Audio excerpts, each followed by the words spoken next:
안녕하세요. 네, 안녕하세요. 안녕하세요. 반갑습니다. 예, 안녕하세요. 안녕하세요. 오랜만에 뵙는 것 같아요. 예, 오랜만이에요. 우리 오늘 여기 모인 이유 다 알고 오셨죠? 그 초대장을 받고 왔는데요. 여기에 이미지가 하나가 있더라고요. 예. 저도 받았는데요. 봉준호 감독님 영화 속 한 장면이 이 초대장 안에 포함이 되어 있더라고요.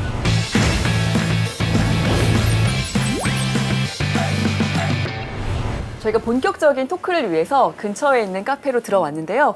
이 카페가 실제로 기생충 촬영할 때 스태프들이 자주 찾았던 카페라고 해요. 오늘 첫 번째 장소는 기생충 속 명장면에 등장했었던 계단과 터널이 있는 자흐문 터널입니다. 네, 바로 이 앞에 그 터널로 내려가는 계단이 있는데요. 그 영화 속에서 기택네 가족이 억수같이 쏟아지는 비를 그대로 맞으면서 힘겹게 내려가던 계단이 있는 곳이죠. 저는 그 계단을 보면서 그 신화 속에 등장하는 정말 한없이 이어지는 그 무한의 계단 이미지를 느꼈는데요. 그 영화 속에서 이 기택네 가족 집에 올라가기 위해서 정말 긴 시간 힘겹게 올라갔던 그 가족들이 마치 추락하듯이 내려올 때는 정말 한순간이었거든요. 이 봉준호 감독은 기생충이라고 하는 제목처럼 그걸 비유법으로 다루고 있는 것 같아요. 그래서 영화 속에 등장하는 뭐 반지하집이나 또 내려가는 계단의 이미지 같은 것들을 보면 낮은 곳에 사는 사람들이 더 많은 피해를 입는다라고 하는 그런 사실을 굉장히 시각적이고 그 상징적인 이미지로 보여주고 있죠. 저는 자흐문 터널 그 장면을 보면서 축축 젖어 있는 그 기택, 기정, 기우 이 세 명의 캐릭터가 마치 그 벌레처럼 내려가지 않았나. 그래서 마치 이 영화의 제목인 기생충과도 뭔가 연관지어서 어떤 의미를 담고 있는 건 아닐까. 이렇게 한번 또 생각해 봤고요. 또한 이 터널은 계급 이동의 전환점 혹은 이제 다른 두 계급의 교차점이라는 의미도 갖고 있지 않을까 이렇게 생각을 해봤는데요. 오른편 인도에서 이제 기택 가족이 지나갈 때 왼편에서는 차가 한 대 빠르게 지나가는 그 장면이 포착이 됩니다.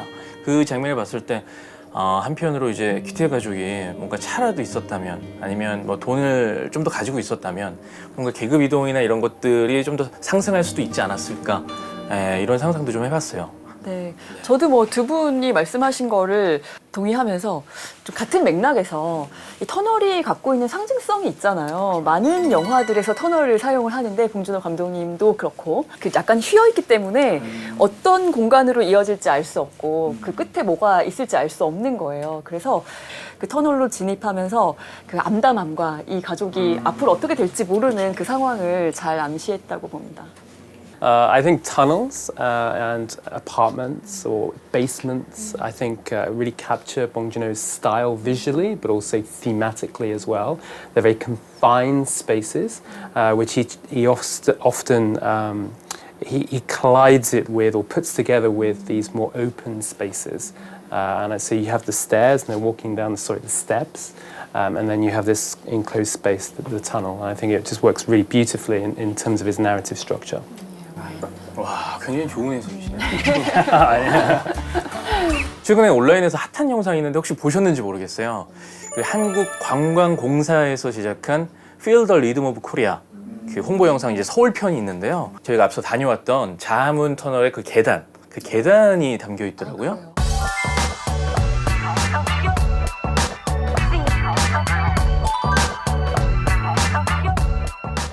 근처에 서촌 있는 거 아시죠? 네. 네, 서촌이 조선시대부터도 그 문화예술인들의 중심지였다고 하거든요. 그 윤동주 시인은 문학으로 항일 운동을 했는데요.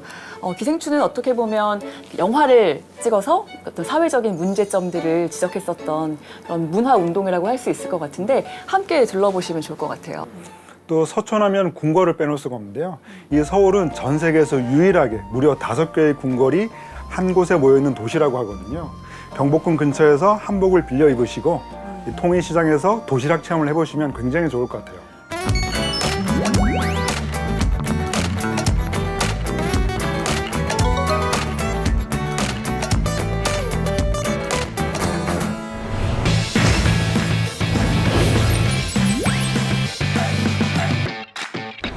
바로 여기가 옥자가 뛰어다니던 회원 지하 쇼핑센터입니다.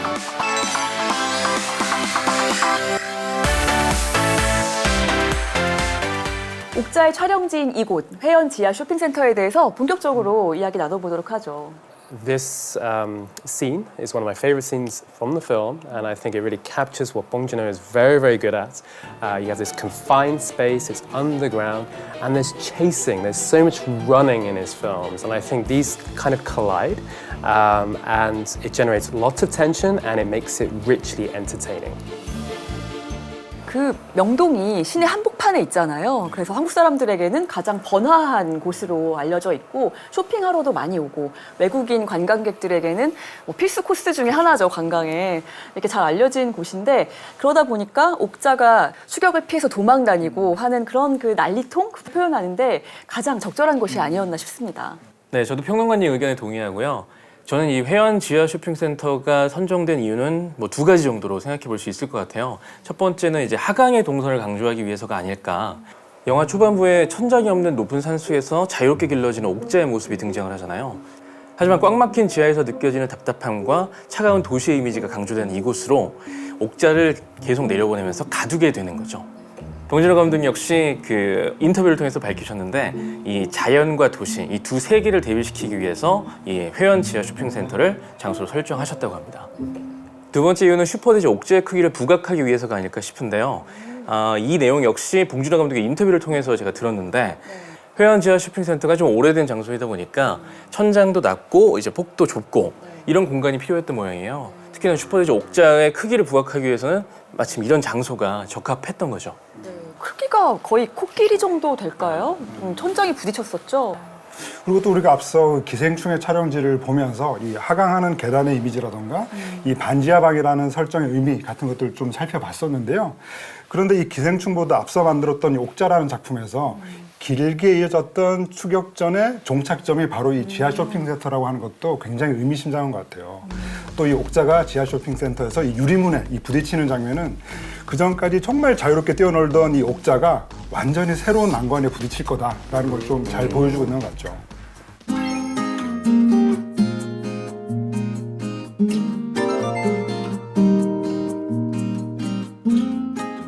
이제는 차량이 다니지 않는 고가도로를 시민들의 발길이 닿는 쉼터로 탈바꿈한 곳이 있다고 해서 저희가 이쪽으로 오면서도 한번 다녀왔었죠? 네, 맞아요. 네. 바로 서울로 7017이라는 곳인데요. 답답한 도심에서 좀 휴식을 느끼고 싶을 때 거닐기 딱 좋은 곳인 것 같았어요. 네, 저도 예전에 한번 가봤는데 정말이 되게 좋았어요. 굿! 야. 그리고 또 서울로 7017이 끝나는 지점에서 이 남산 쪽으로 조금만 더 올라가면 백범 광장이 나오거든요. 바로 독립운동가 백범 김구 선생님의 동상이 있는 곳이어서 그런 역사적인 의미가 있는 장소까지 함께 둘러보시면 더 좋을 것 같아요. 그렇군요.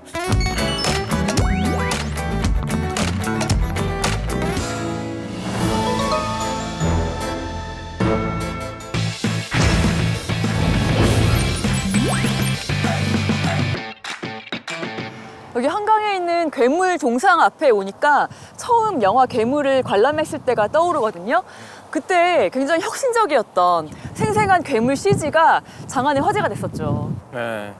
잘 알려져 있지만 봉준호 감독이 학창 시절에 한강에서 괴생물체를 보고 충격을 받아서 영화를 만들었다고 하잖아요. 그게 뭐 진짜인지 모르겠지만 그 이야기가 굉장히 유명하고, 네, 그리고 한강은 한국 전쟁 이후에 급속도로 발전한 한국 사회를 상징하는 장소입니다.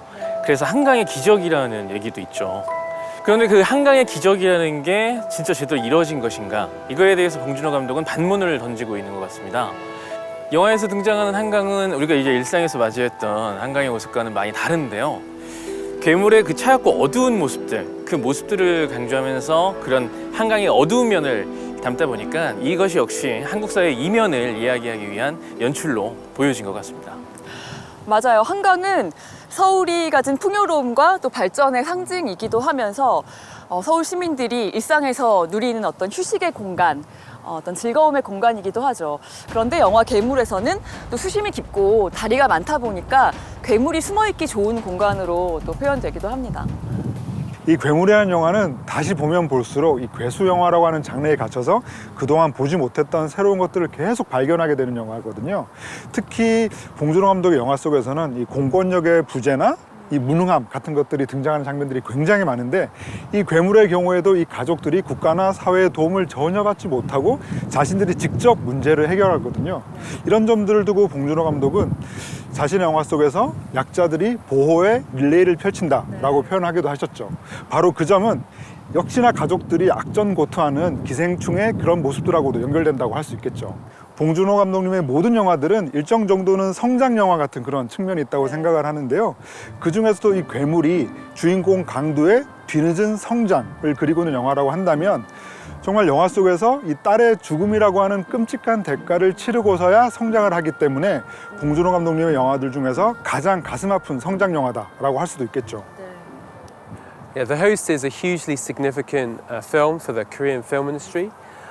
It's the kind of the quintessential example of a localized blockbuster, and Korean filmmakers have been very successful at imitating the Hollywood formula to some extent, but also tailoring it to local audiences, using local themes, major stars, and The Host kind of incorporates all these elements into scintillating fashion. And it was hugely successful here in Korea, and it deals with this relationship between the United States and Korea, and also the Korean film industry and Hollywood. And it's also been very successful overseas. 네, 저는 뭐 한강을 너무나 사랑하는 서울 시민으로서 이 자체로도 너무나 훌륭한 관광 명소가 될 수 있지만 또 외국인 관광객들이 이 괴물 동상을 보기 위해서도 많이 찾는다고 합니다. 이쪽으로 조금 가려면 그 노량진 수산시장이 있어요. 왜 박찬욱 감독님의 또 다른 한류 영화 올드보이가 있잖아요. 네. 올드보이에서 최민식 배우가 이 산낙지를 먹는 장면 있잖아요. 저희도 한번 가서 체험을 해보시죠. 네? 정말요?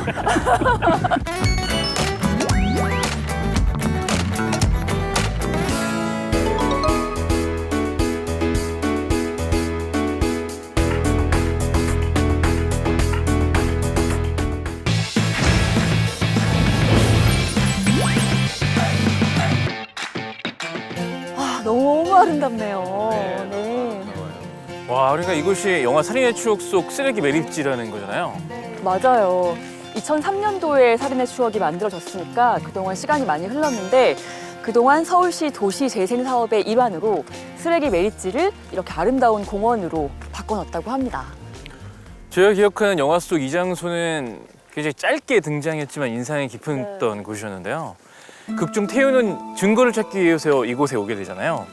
검은 연기로 막 타들어가는 그 쓰레기 더미 맨 꼭대기 위에서 이렇게 작게 위치를 하죠. 이 장면을 통해서 그게 분위기도 한층 더 씁쓸해지고 우울해지고 네, 그랬던 것으로 기억이 납니다.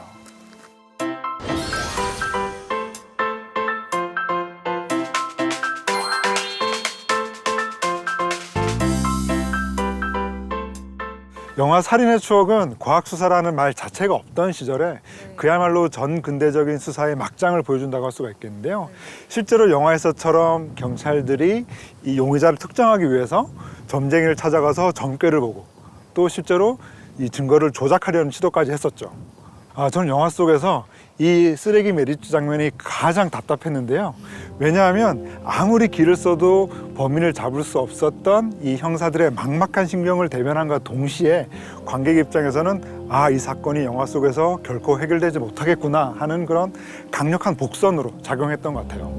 네, 그리고 쓰레기 매립지라는 공간적인 특성을 통해서 수사가 얼마나 험하고 때로는 더럽고 힘든 일인지를 잘 보여줬다고 생각을 하는데요. 관객들이 수사가 또 섬세함까지 요구한다는 것까지도 느낄 수 있었던 그런 장면이었습니다. Yeah, Bong Joon-ho spent 6 months researching for the film. He interviewed journalists, he interviewed detectives. He almost became like an investigator. It was quite remarkable the length of research he went into. 봉 감독님이 봉태일이라는 별명을 얻게 된 것이 또 이 작품이잖아요. 감독님이 범인을 꼭 잡고 싶은 마음에 웹사이트를 만들어서 범인을 유인하려고 했다는 그런 이야기도 있고요. 그리고 프로파일러 수준으로 정말 많은 자료를 수집해서 그 수사에 관해서는 거의 모르는 것이 없을 정도였고 범인을 만나면 꼭 물어보고 싶은 것들 리스트, 질문 리스트를 적어서 이렇게 품에다가 품고 다닐 정도였다고 합니다.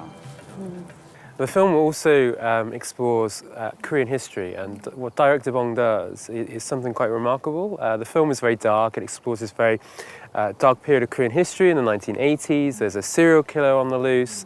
There are protests. There's a lot of social unrest. But at the end of the film, the epilogue that flashes forward to 2003, we see the family, the girl, the daughter playing on a mobile phone, the son's been playing on the computer all night. And what I think what director Bong Joon-ho is conveying there is how much Korea has changed in such a short space of time. And I think walking around here, it's gone from a landfill site to a really beautiful park. And I think that just kind of signifies how far Korea has come in a very, very short space of time. 사실 여기에 영화인들에게 굉장히 친숙한 공간이 있거든요. 바로 그 상암동 한국영상자료원 1층에 한국영화박물관이 있는데요.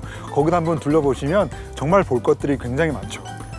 또 근처에 예전에 석유 비축 기지였는데 지금은 복합 문화 공간으로 바뀐 곳이 있어요. 문화 비축 기지라고 해서 많은 분들이 찾아주고 계십니다. 네, 뭐 넓은 외부 공간이 마련돼 있어가지고 최근에 뭐 놀면 뭐하니, 비긴 어게인 이런 유명 프로그램에 또 많이 등장을 했다고 하더라고요.